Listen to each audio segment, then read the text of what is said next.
Welcome to केमोलिक education. तो इससे पहले वाले वीडियो में हमने इंडक्टिव इफेक्ट के बारे में पढ़ा था, ठीक है, जो क्या था, शिफ्टिंग ऑफ इलेक्ट्रॉन क्लाउड। अब नेक्स्ट हेडिंग डाल लो जो है अपनी हाइपर कॉन्जुगेशन, ठीक है।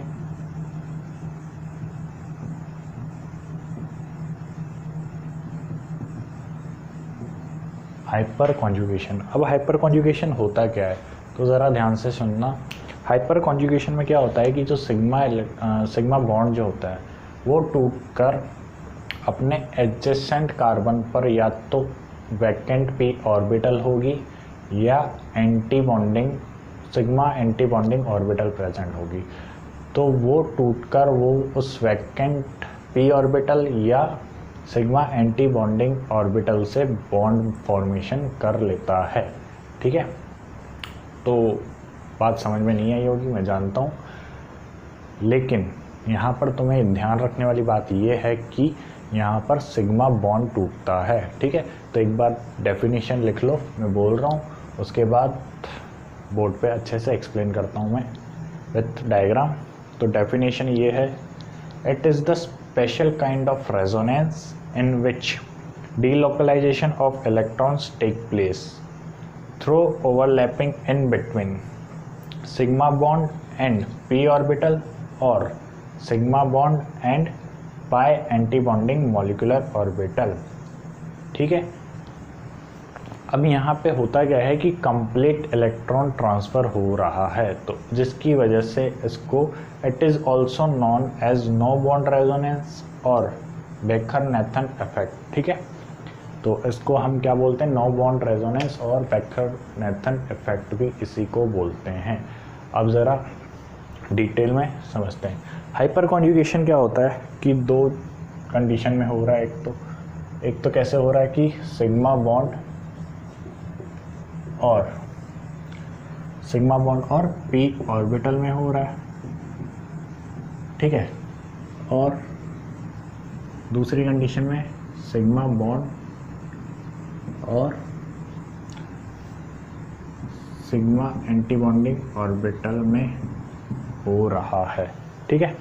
सॉरी, सिग्मा एंटी बॉन्डिंग नहीं, पाई एंटी बॉन्डिंग ऑर्बिटल में हो रहा है, ठीक है। तो इनमें जनरली क्या बोलते हैं, हाइपर कॉन्जुगेशन होता है। अब सिग्मा बॉन्ड और पी ऑर्बिटल जो है वो किस में होता है, वो एक तो होता है कार्बोकैटायन में, ठीक है, और दूसरी कंडीशन फ्री रेडिकल के अंदर हो रहा होता है, ठीक है। यानी कि सिग्मा बॉन्ड और पी ऑर्बिटल के बीच में जो हाइपर कॉन्जुगेशन होता है तो वो कार्बोकैटायन और फ्री रेडिकल में देखने को मिलता है। और सिग्मा बॉन्ड एंटी बॉन्डिंग किस में देखने को मिलता है, एक तो हमें एल्कीन में देखने को मिलता है, ठीक है, एल्कीन में देखने को मिलता है, और एल्काइल बेंजीन में देखने को मिलता है।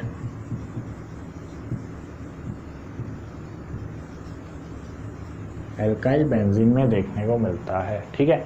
तो ये ग्राफ अभी देख लेना, ठीक है। ग्राफ इन द सेंस मतलब ये बना लो, उसके बाद एक एक चीज़ को डिस्कस करते हैं। जैसे कार्बोकैटायन में किस तरीके से होता है और फ्री रेडिकल में किस तरीके से होता है, तो ठीक है, हेडिंग डाल लो और समझाना स्टार्ट करता हूँ। तो सबसे पहले हम कार्बोकैटायन में देखते हैं कि कार्बोकैटायन में हाइपर कॉन्जुगेशन किस तरीके से होता है, ठीक है। तो ज़रा ध्यान से देखना। जैसे ये मैं एक कार्बोकैटायन को डिस्कस करते हैं, ठीक है। CH3CH2 प्लस, ठीक है, ये हो गया। ये क्या हो गया, CH2 ही क्या हो गया, मुझे भी CH2 प्लस हो गया। एक कार्बोकैटायन है एक तरीके से। तो अब ज़रा मैं इसका ऑर्बिटल व्यू डायग्राम बनाता हूँ, ठीक है। तो ये हो गया। अब एक हाइड्रोजन तो बाहर होगा, ठीक है, एक हाइड्रोजन इन द प्लेन होगा और एक हाइड्रोजन प्लेन में प्रेजेंट होगा, ठीक है। और ये सिग्मा बॉन्ड हो गया।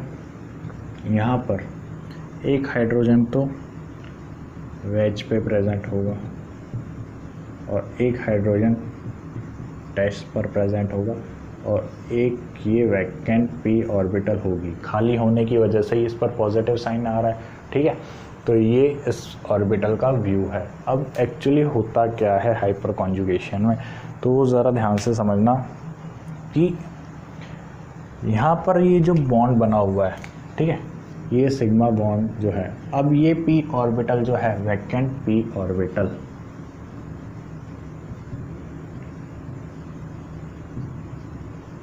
ये जो वैकेंट p ऑर्बिटल है और ये जो सिग्मा बॉन्ड है, ठीक है, ये दोनों एक ही प्लेन में इस तरीके से, ठीक है। तो अब होता क्या है कि ये जो सिग्मा बॉन्ड है, इसको सिग्मा बॉन्ड समझ लो और इसको p ऑर्बिटल समझ लो, ये दोनों एक ही प्लेन में है, ठीक है।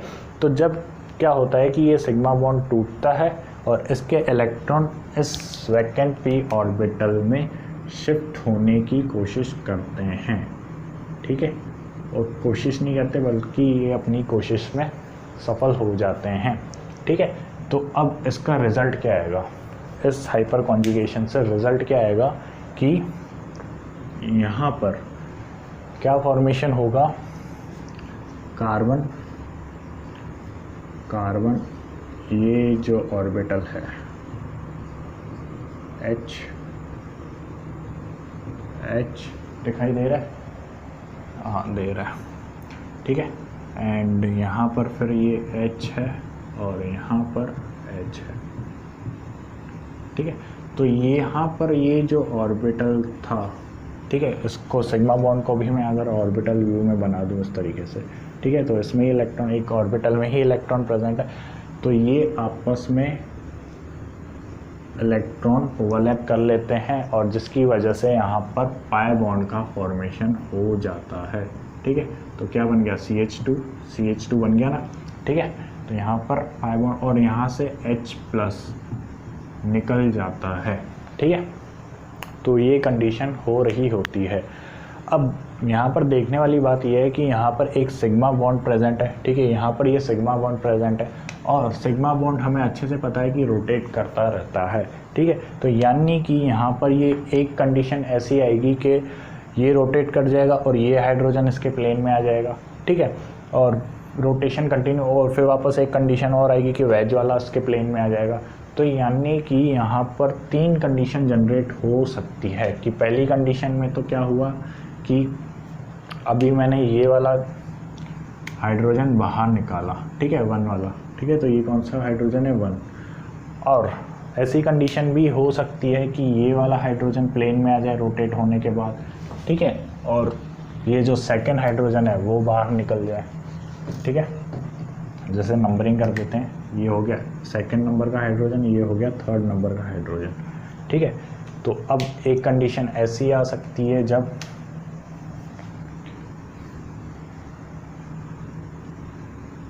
एक कंडीशन ये आ सकती है कि जब ये हाइड्रोजन डैश का हाइड्रोजन बाहर निकल रहा हो, ठीक है, और डैश का हाइड्रोजन बाहर निकल रहा हो, तो टोटल कितने टाइप के हाइड्रोजन बाहर निकल सकते हैं, 3 हाइड्रोजन बाहर निकल सकते हैं। तो हाइपर कॉन्जुगेटेड स्ट्रक्चर कितनी बन सकती है, 3 बन सकती है, ठीक है। तो अब की बार जो हाइड्रोजन बाहर निकला है वो कौन सा निकला है, H2 वाला निकला है, H2 प्लस, ठीक है। और सिमिलरली ऐसे तीसरा हाइड्रोजन भी बाहर निकल सकता है। तो टोटल जितने नंबर ऑफ हाइड्रोजन ज़्यादा होंगे उतनी हाइपर कॉन्जुगेशन की टेंडेंसी बढ़ने लगेगी, क्या, बिल्कुल, ठीक है। तो ये होता है hyper conjugation in case of carbocation, ठीक है। तो अब स्टार्ट करते हैं सेकंड में देखते हैं सेकंड में क्या, फ्री रेडिकल में hyper conjugation in free radical. Free radical में क्या होगा, एक फ्री इलेक्ट्रॉन प्रेजेंट होगा, ठीक है, एक फ्री इलेक्ट्रॉन प्रेजेंट होगा। तो अब ज़रा इसका ऑर्बिटल व्यू डायग्राम बनाओ, सेम सा होगा, सिंपल, ठीक है, वही एक हाइड्रोजन प्लेन में होगा, एक वेज डैश में प्रेजेंट होगा और एक ऑर्बिटल में फ्री इलेक्ट्रॉन प्रेजेंट होगा, ठीक है।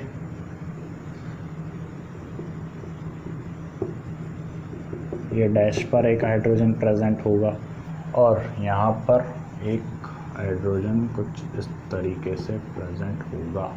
तो अब यहाँ पर क्या होगा कि जो फ्री रेडिकल प्रेजेंट है, ठीक है, फ्री रेडिकल, और एक काम करो इसको नंबरिंग डाल दो। जैसे यहाँ पे पिछली बार कार्बोकैटायन था तो उसके बगल वाला जो कार्बन होगा वो अल्फ़ा कार्बन होगा, ठीक है। सिमिलरली यहाँ पर अगर फ्री रेडिकल है तो फ्री रेडिकल के जो एडजेसेंट कार्बन होगा वो कौन सा कार्बन होगा, अल्फ़ा कार्बन होगा, ठीक है। तो जो हाइपर कॉन्जुगेशन होगा वो किसकी वजह से हो रहा होगा, हमेशा अल्फ़ा कार्बन की वजह से हो रहा होगा। यानी कि अल्फ़ा कार्बन पर अगर हाइड्रोजन प्रेजेंट है तो हाइपर कॉन्जुगेशन हो सकता है। सिमिलरली यहाँ पर फ्री रेडिकल है और ये कौन सा कार्बन है, अल्फ़ा कार्बन है, ठीक है। तो अब यहाँ पर क्या होगा कि यहाँ पर ये फ्री रेडिकल प्रेजेंट है, ठीक है, वैकेंट, तो यानी कि ये भी खाली है, तो ये भी बॉन्ड बनाने की कोशिश करेगा। तो यहाँ पर ये जो हाइड्रोजन है वो एक रेडिकल लेकर निकल जाएगा और ये जो कार्बन का ही इलेक्ट्रॉन जो है वो यहाँ पर भी बॉन्ड फॉर्मेशन की कोशिश करेगा, ठीक है। तो इसका रिज़ल्ट क्या आएगा, यहाँ पर इसका रिज़ल्ट ये आएगा कि कार्बन जो है, ठीक है,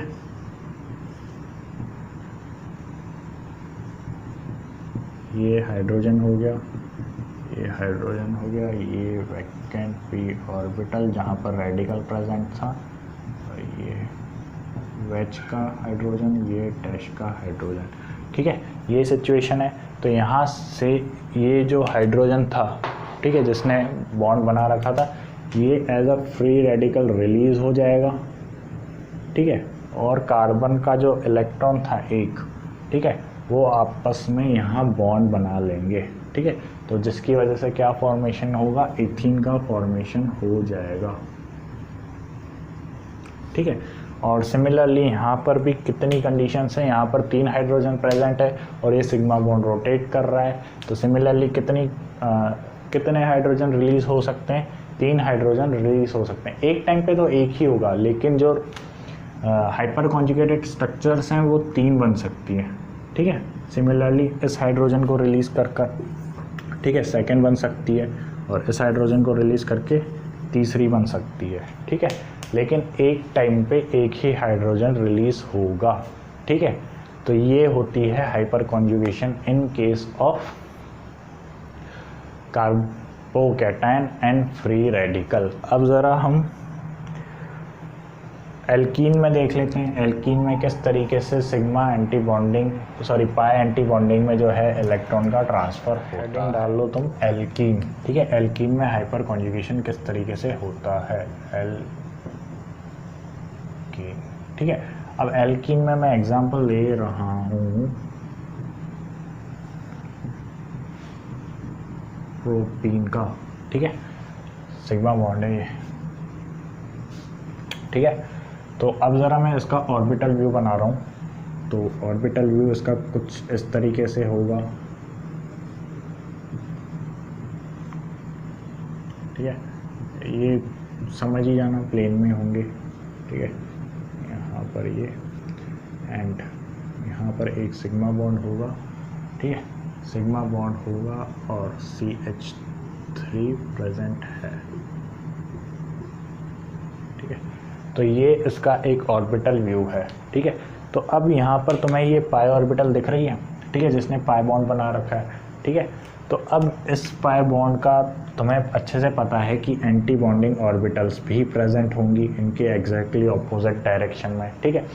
तो जब क्या होगा कि यहाँ पर जो अब ये जो एल्कीन है, ठीक है, इसके एडजेसेंट वाला कार्बन क्या होगा, अल्फ़ा हो गया। तो यानी कि यहाँ पर अल्फ़ा कार्बन कौन सा, ये, ठीक है। तो अल्फ़ा कार्बन का एक बॉन्ड जो भी सेम प्लेन में होगा, ठीक है, उसके बॉन्ड जो हैं वो टूटकर पाई एंटी बॉन्डिंग ऑर्बिटल में ओवरलैप करने की कोशिश करेंगे, ठीक है। तो जिसकी वजह से क्या होगा, यहाँ पर इस पाई एंटी बॉन्डिंग ने तो ओवरलैप कर लिया, सिग्मा अल्फ़ा के सिग्मा बॉन्ड के इलेक्ट्रॉन ने यहाँ पर पाई एंटी बॉन्डिंग ऑर्बिटल्स में ओवरलैप कर लिया, और जो ये पाई ऑर्बिटल के इलेक्ट्रॉन्स थे ये अलग हो जाएंगे और यहाँ पर नेगेटिव चार्ज आ जाएगा। तो ये जो इलेक्ट्रॉन्स है इस बॉन्ड के इलेक्ट्रॉन्स, ठीक है, ये जो पाई ऑर्बिटल के इलेक्ट्रॉन है ये यहाँ पर शिफ्ट हो जाएंगे, ठीक है। तो ज़रा स्ट्रक्चर देखना किस तरीके से बनेगी। स्ट्रक्चर कुछ इस तरीके से बनेगी।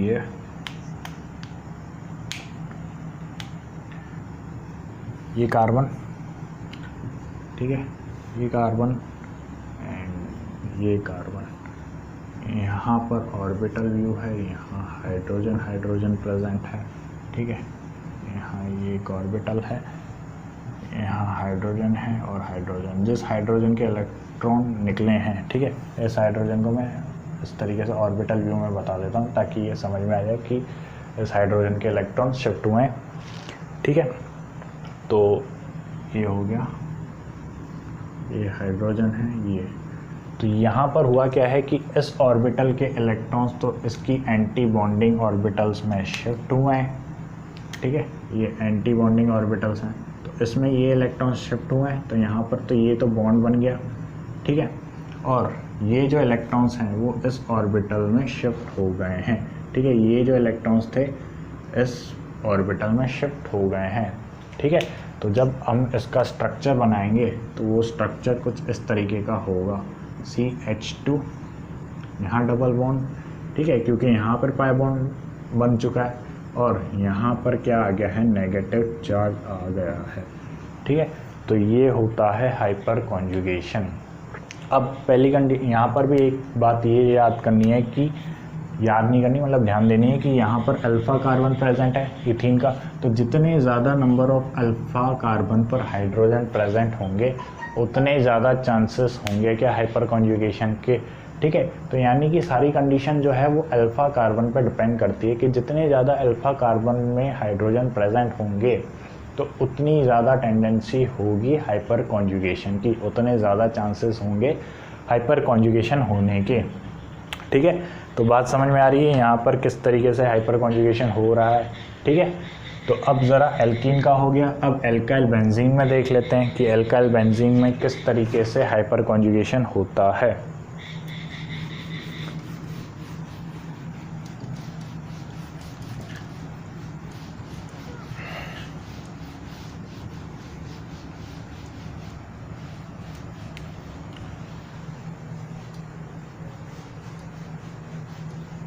तो नेक्स्ट हेडिंग डाल लो आप एल्काइल बेंजीन,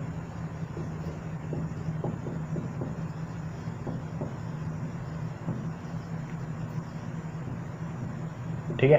एल्काइल बेंजीन में किस तरीके से हाइपर कॉन्जुगेशन होता है, तो ज़रा एक बार मैं एल्काइल बेंजीन बना लेता हूँ।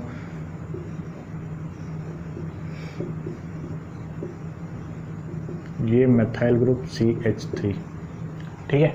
अब यहाँ पर हाइपर कॉन्जुगेशन कैसे होगा कि जैसे सपोज करो कि यहाँ पर ये सिग्मा बॉन्ड है, ठीक है, ये सिग्मा बॉन्ड क्या करेगा, यहाँ पर शिफ्ट करेगा अपने पाई इलेक्ट्रॉन्स को और यहाँ पर ये जो पाई इलेक्ट्रॉन है वो यहाँ पर शिफ्ट हो जाएंगे इस तरीके से।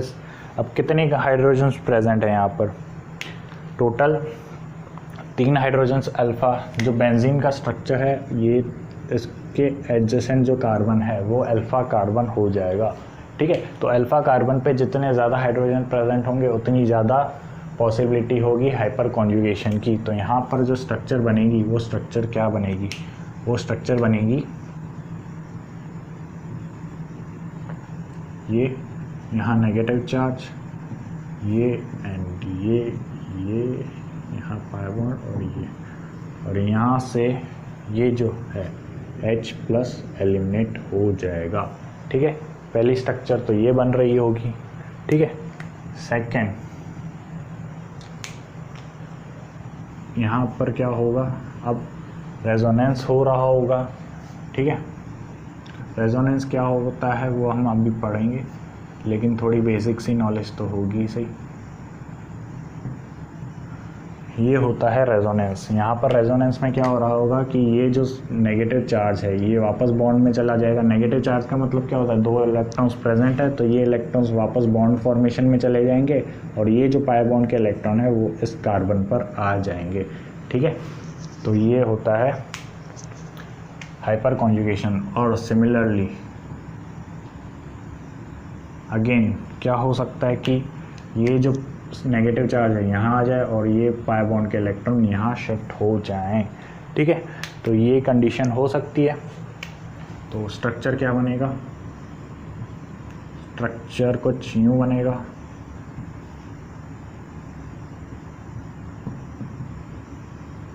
ठीक है। और H प्लस जो है वो तो यहाँ बेचारा बैठा ही हुआ है, ठीक है, वो तो फ्रीली है इसी सॉल्यूशन में। अब यहाँ पर फिर वापस से क्या हो सकता है, यहाँ पर ये नेगेटिव चार्ज वापस से बॉन्ड में चला जाए, अरे ये नेगेटिव चार्ज वापस से बॉन्ड में चला जाए एंड ये जो पाई बॉन्ड है वो वापस नेगेटिव चार्ज इस पर आ जाए और ये नेगेटिव चार्ज H प्लस के साथ बॉन्ड बना ले। और जो नेक्स्ट स्ट्रक्चर जो बनेगी वो होगी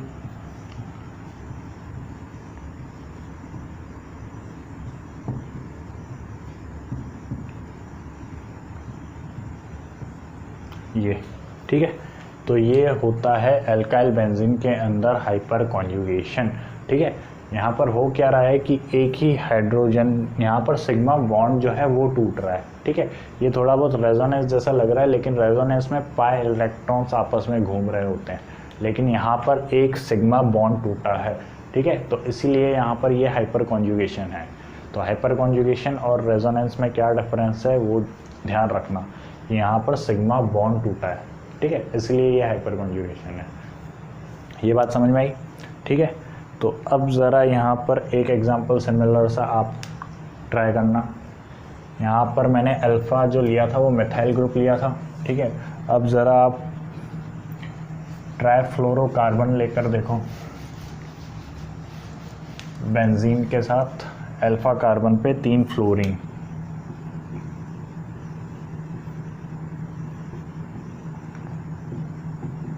ये फ्लोरीन और ये फ्लोरीन, ठीक है।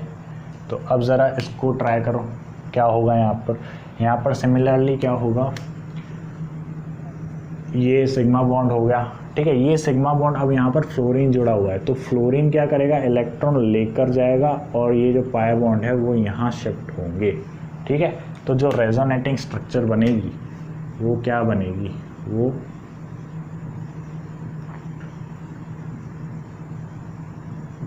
ये फ्लोरीन, ठीक है। और यहाँ पर F माइनस तो निकल ही गया और ये कुछ इस तरीके से स्ट्रक्चर बनेगा।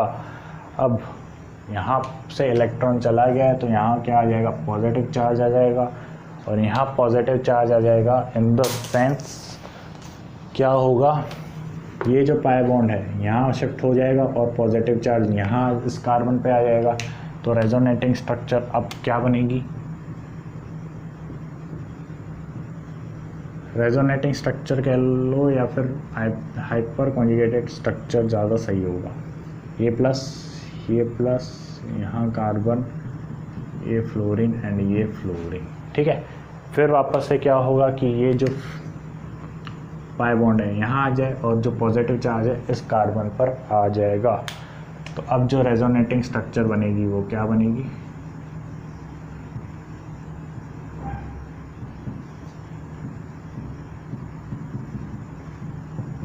वो ये बन रही होगी। और अगेन F नेगेटिव तो है ही सही हर जगह, ये F नेगेटिव क्यों भूल जाते हैं यार, बेचारे को भूलो मत।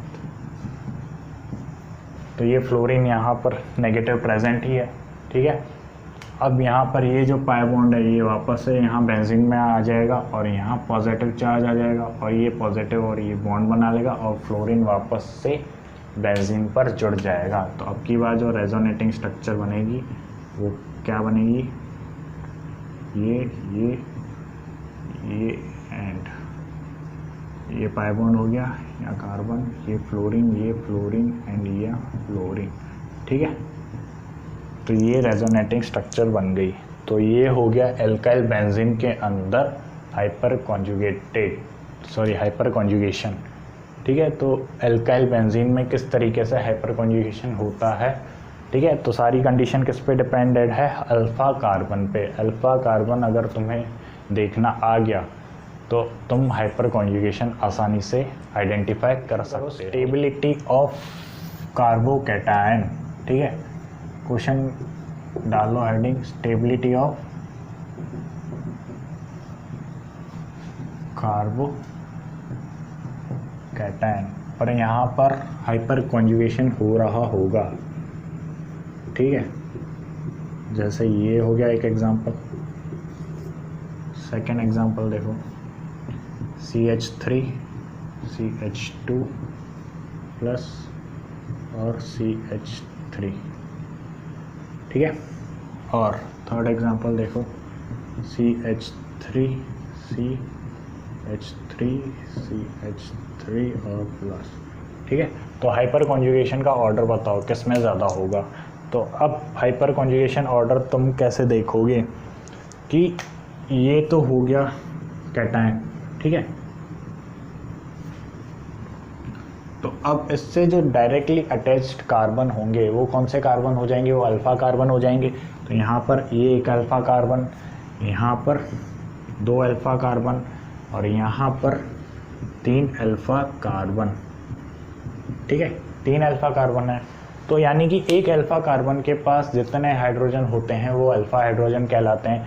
तो यहाँ पर एक अल्फ़ा हाइड्रोजन, यहाँ पर 3 अल्फ़ा हाइड्रोजन प्रेजेंट है, इसका मतलब यहाँ पर 6 अल्फ़ा हाइड्रोजन प्रेजेंट है और यहाँ पर 9 अल्फ़ा हाइड्रोजन प्रेजेंट है।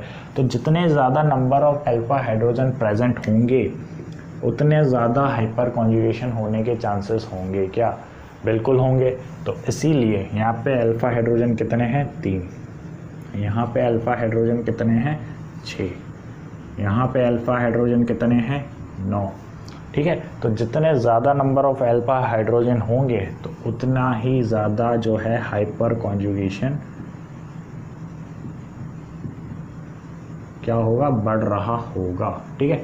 जो आंसर होगा वो क्या होगा, वो होगा ये, ठीक है। तो अल्फ़ा हाइड्रोजन हम इस तरीके से कैलकुलेट करते हैं। तो यानी कि अल्फ़ा हाइड्रोजन कैलकुलेट करना आ गया तो आपको हाइपर कॉन्जुगेशन निकालने में दिक्कत नहीं होगी। अब ज़रा फ्री रेडिकल में चेक कर लो। फ्री रेडिकल में भी क्या है, सेम ही कॉन्सेप्ट रहेगा और सेम ही आंसर भी रहेगा। यहाँ पर क्या आ जाएगा, एक फ्री इलेक्ट्रॉन, यहाँ पर फ्री इलेक्ट्रॉन और यहाँ पर फ्री इलेक्ट्रॉन, ठीक है। तो अब अल्फ़ा हाइड्रोजन यहाँ पर भी यही रहेगा, ठीक है, यहाँ पर भी ये दोनों ही रहेंगे और यहाँ पर भी यही तीनों रहेंगे और अल्फ़ा हाइड्रोजन का नंबर भी जो है वो सेम रहेगा। तो यानी कि यहाँ पर भी क्या होगा कि हाइपर कॉन्जुगेशन जो है इंक्रीज़ होता रहेगा। तो जो ऑर्डर आएगा सेम आएगा, ठीक है। तो सारा हाइपर कॉन्जुगेशन किस पर डिपेंड करता है, वो नंबर ऑफ अल्फ़ा हाइड्रोजन कितने प्रेजेंट है वो उस पर डिपेंड करता है, ठीक है। तो अब ज़रा हम एग्जांपल्स करते हैं अल्फ़ा हाइड्रोजन अलग अलग स्ट्रक्चर्स में कैलकुलेट करने के, ताकि एक बार क्लियर हो जाए कि हमें अल्फ़ा हाइड्रोजन काउंट करना आता है या नहीं आता। तो अब तुम्हें इनमें number of alpha hydrogen count करने हैं, तो ठीक है। अब इसमें नंबर ऑफ़ अल्फ़ा हाइड्रोजन हम काउंट करेंगे तो तुम लोग पहले इसका स्क्रीनशॉट ले लो और ख़ुद कैलकुलेट करो, ठीक है। उसके बाद मैच करना कि हमने सही किए हैं या गलत किए हैं, ठीक है। और इसको प्रैक्टिस ज़रूर करना, इग्नोर मत कर देना, ठीक है। तो अब ज़रा फर्स्ट नंबर देखो। फर्स्ट नंबर में नंबर ऑफ़ अल्फ़ा हाइड्रोजन कितने होंगे, तो ये एक अल्फ़ा कार्बन है, ये अल्फ़ा कार्बन है और ये अल्फ़ा कार्बन है, ठीक है। 2 हाइड्रोजन इसके पास है, 2 हाइड्रोजन इसके पास है और 2 हाइड्रोजन इसके पास है। तो नंबर ऑफ़ अल्फ़ा हाइड्रोजन कितने आ गए, 6, ठीक है। अब ज़रा इसको चेक करो सेकंड। तो एक अल्फ़ा कार्बन ये है और एक अल्फ़ा कार्बन ये है, तो दोनों के पास एक एक हाइड्रोजन है, तो अल्फ़ा हाइड्रोजन हो गए 2, ठीक है।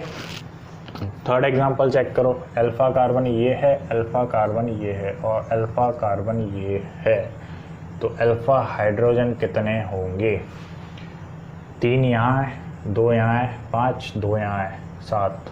तो अल्फ़ा हाइड्रोजन कितने हो गए थर्ड में, 7। अब ज़रा फोर्थ नंबर एग्जांपल चेक करो। एक अल्फ़ा हाइड्रोजन ये है और एक अल्फ़ा हाइड्रोजन ये है, तो अल्फ़ा हाइड्रोजन यहाँ पर कितने होंगे, 3 और यहाँ पर 1, तो टोटल 4, ठीक है। तो यहाँ पर कितने अल्फ़ा हाइड्रोजन हो गए, 4। अब ज़रा फिफ्थ एग्जांपल चेक करो। फिफ्थ एग्जांपल में अल्फ़ा, ये जो है एल्कीन, ठीक है, इस ये अब जितने कार्बन से जुड़ी हुई है एडजेसेंट वो सारे अल्फ़ा कार्बन होंगे और उन पर प्रेजेंट सारे अल्फ़ा हाइड्रोजन होंगे। तो 3 यहाँ हैं, 2 यहाँ हैं और 2 यहाँ हैं, तो 2 और 2 4, 4 और 3 7, तो टोटल 7 अल्फ़ा हाइड्रोजन प्रेजेंट है। अब ज़रा सिक्स्थ एग्जांपल चेक करो।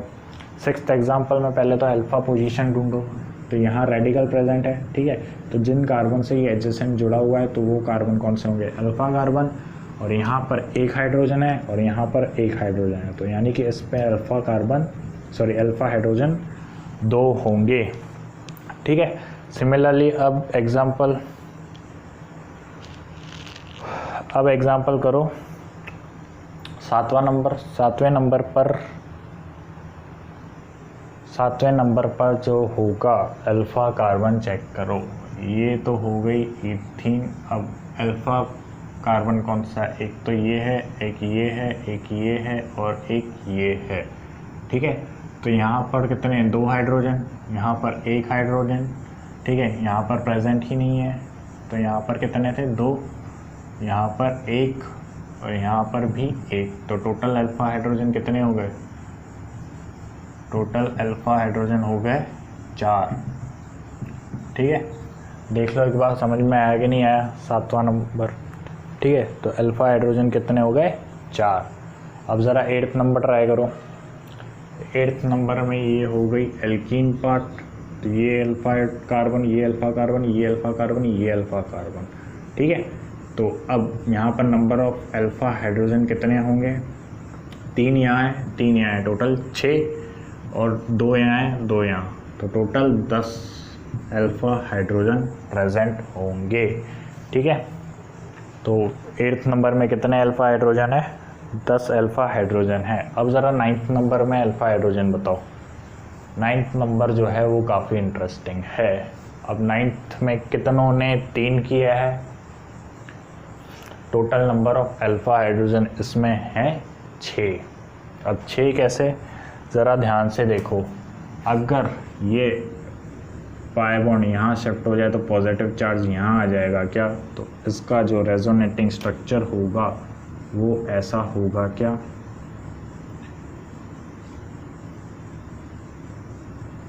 ठीक है। तो in this case alpha hydrogen ये भी है, अल्फ़ा कार्बन ये भी है और अल्फ़ा कार्बन ये भी है, ठीक है। तो अब यहाँ पर अल्फ़ा हाइड्रोजन कितने हैं, 3, इसमें कितने हैं, 3, तो टोटल कितने हो गए, टोटल अल्फ़ा हाइड्रोजन हो गए 6,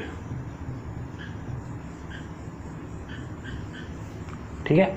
तो हमें इस तरीके से देखना है रेजोनेंस हो रहा है कि नहीं हो रहा। अब यहाँ पर पॉजिटिव चार्ज यहाँ आ रहा है, कभी यहाँ आ रहा है, तो ये तो कंटिन्यू प्रोसेस है, इलेक्ट्रॉन बार बार शिफ्ट होते रहते हैं, इसलिए अल्फ़ा हाइड्रोजन जो है वो दोनों साइड के काउंट होंगे, ठीक है। तो इस एग्जांपल को ध्यान रखना, ठीक है, ऐसी कंडीशंस को हमेशा ध्यान रखना।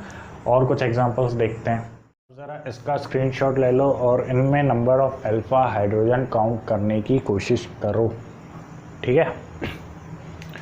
तो अब इसमें नंबर ऑफ अल्फ़ा हाइड्रोजन कितने होंगे, तो यहाँ पर ये रेजोनेंस होता रहेगा और पॉजिटिव चार्ज यहाँ आता रहेगा, ठीक है। तो रेजोनेंस जोन ये, तो ये एक अल्फ़ा कार्बन हो गया और एक अल्फ़ा कार्बन ये हो गया, तो टोटल अल्फ़ा हाइड्रोजन कितने होंगे, 4, क्योंकि दोनों एक कार्बन पे कितने, 2 हाइड्रोजन प्रेजेंट है, ठीक है। सिमिलरली यहाँ पर रेडिकल यहाँ आता रहेगा और ये डबल बॉन्ड यहाँ शिफ्ट होता रहेगा, तो अल्फ़ा कार्बन ये सारे हो गए क्या, तो अल्फ़ा हाइड्रोजन कितने हो गए, 3 यहाँ प्रेजेंट है और 2 और 2 4, टोटल 7, ठीक है, 7 अल्फ़ा हाइड्रोजन हो गए।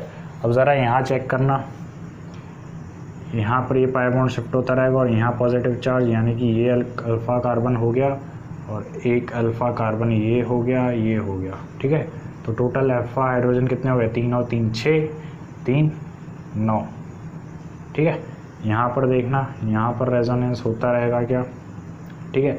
तो एक अल्फ़ा कार्बन तो ये हो गया, अल्फ़ा कार्बन ये हो गया और एक अल्फ़ा कार्बन ये हो गया, तो 3 और 3 6 और 1 7, तो टोटल अल्फ़ा हाइड्रोजन कितने हो गए, 7 हो गए। ठीक है, सिमिलरली अब यहाँ पर जो है अल्फ़ा हाइड्रोजन चेक करना। ठीक है, यहाँ रेजोनेंस होता रहेगा, ये एक अल्फ़ा कार्बन हो गया, एक अल्फ़ा कार्बन ये हो गया, एक अल्फ़ा कार्बन ये हो गया और एक अल्फ़ा कार्बन ये हो गया। तो यहाँ टर्मिनल पे तो 3 हाइड्रोजन है, तो टोटल 6 हाइड्रोजन ये हो गए और 2 हाइड्रोजन यहाँ प्रेजेंट है। 6 और 4 10 अल्फ़ा हाइड्रोजन प्रेजेंट होंगे। ठीक है, सिमिलरली यहाँ पर रेजोनेंस होता रहेगा, तो अल्फ़ा हाइड्रोजन कितने हो गए, एक तो ये हो गया, एक ये हो गया, टोटल 3 अल्फ़ा हाइड्रोजन हो गए, क्योंकि 2 यहाँ प्रेजेंट है और एक यहाँ प्रेजेंट होगा। ठीक है, यहाँ अल्फ़ा हाइड्रोजन कितने होंगे, एक अल्फ़ा कार्बन ये हो गया, एक अल्फ़ा कार्बन ये हो गया, यहाँ एक हाइड्रोजन प्रेजेंट है, यहाँ एक हाइड्रोजन प्रेजेंट है, तो 2 अल्फ़ा हाइड्रोजन हो गए। ठीक है, सिमिलरली अब ये वाला एग्जांपल देखना, रेडिकल यहाँ प्रेजेंट है और यहाँ डबल बॉन्ड प्रेजेंट है, तो अल्फ़ा कार्बन ये हो गया और एक ये हो गया। ठीक है, तो अल्फ़ा हाइड्रोजन यहाँ कितने हो गए, टोटल 4 हो गए। ठीक है, कितनों ने यहाँ पर 7 कर दिया था, इसको अल्फ़ा कार्बन काउंट नहीं करेंगे, क्योंकि जब रेजोनेटिंग स्ट्रक्चर तुम बनाओगे इसकी, ठीक है, तो जब रेजोनेटिंग स्ट्रक्चर बनाओगे तो यहाँ डबल बॉन्ड आ जाएगा और रेडिकल यहाँ आ जाएगा। ठीक है, तो इस कंडीशन में क्या हो रहा है, सेकंड कंडीशन ये होगी। ठीक है, तो रेडिकल तो यहाँ आया ना, तो अल्फ़ा कार्बन ये हो गया और डबल बॉन्ड यहाँ आया। ठीक है, तो ये एक अल्फ़ा कार्बन हो गया। ठीक है, तो ये तो अल्फ़ा कार्बन में काउंट होगा ही नहीं, क्योंकि यहाँ पर तो कुछ इस कार्बन तो ये कार्बन तो पार्टिसिपेट ही नहीं कर रहा। ठीक है, तो इसीलिए यहाँ पर जो है अल्फ़ा हाइड्रोजन जो होंगे वो 4 होंगे, क्योंकि अल्फ़ा कार्बन सिर्फ 2 हैं यहाँ पर। ठीक है, बात समझ में आई क्या? अब नेक्स्ट ये वाला चेक करो, यहाँ पर ये एक अल्फ़ा हाइड्रोजन हो गया। ठीक है, और एक ये हो गया अल्फ़ा कार्बन और एक ये अल्फ़ा कार्बन हो गया, तो टोटल अल्फ़ा हाइड्रोजन कितने हो गए, 2 हाइड्रोजन यहाँ प्रेजेंट है, 3 यहाँ प्रेजेंट है 5 और एक यहाँ प्रेजेंट है 6, तो टोटल अल्फ़ा हाइड्रोजन हो गए 6। ठीक है, तो इस तरीके से हम काउंट करते हैं नंबर ऑफ अल्फ़ा हाइड्रोजन्स।